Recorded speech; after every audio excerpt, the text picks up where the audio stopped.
Thank you, Count Corla. I'd like to pay tribute to Paddy Harte, who I had the pleasure of serving here with. The main purpose of today's few words is about my ex-colleague from Dunleary, Monica Barnes. Monica was just unique insofar as that there was no tradition in terms of how she went about doing things.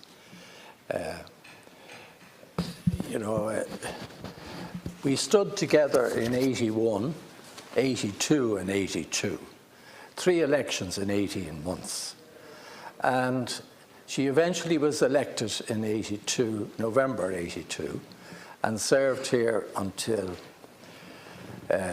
for that term up to 87 and then on to 92, I think it was. And then she retired. And then an election came along in 97, and I decided I'd call over to her. We both had the unique pleasure of living side by side in Arnold Park in a 5C constituency. Arnold Park consisted of about 80 or 90 houses, and they had 2 sitting TDs sitting in Arnold Park. So we had to split the vote, yes. She got the female vote and I got the male vote. But anyway, I called over to her, and she had retired at this stage. And I said, Monica, would you be interested in standing again?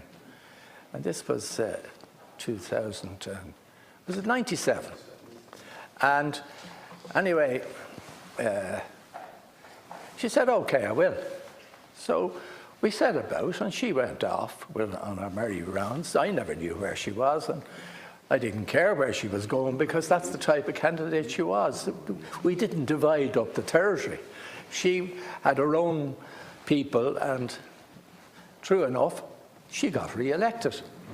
And it was just a unique experience to serve with somebody like that, especially in this day and age where there's cutthroat politics. And people are, were you at that public meeting, or did you attend the funeral or what?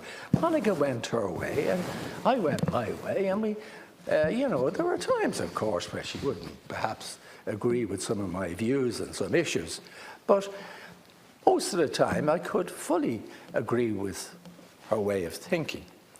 And it was a unique experience to serve with somebody like that in politics. And it's a lesson to most people who are thinking of coming into politics. You don't have to wear a banner around your neck. You can enter politics and say what you truly believe in. And if you truly believe in something, you don't need a manifesto before you knock on a door. You say what you believe in. And that's what Monica did. And she's a great, great example. And it's the best tribute I could pay to her. The best example of somebody who stood up and said what she believed in. And sometimes you wouldn't agree with her. But most of the time she could.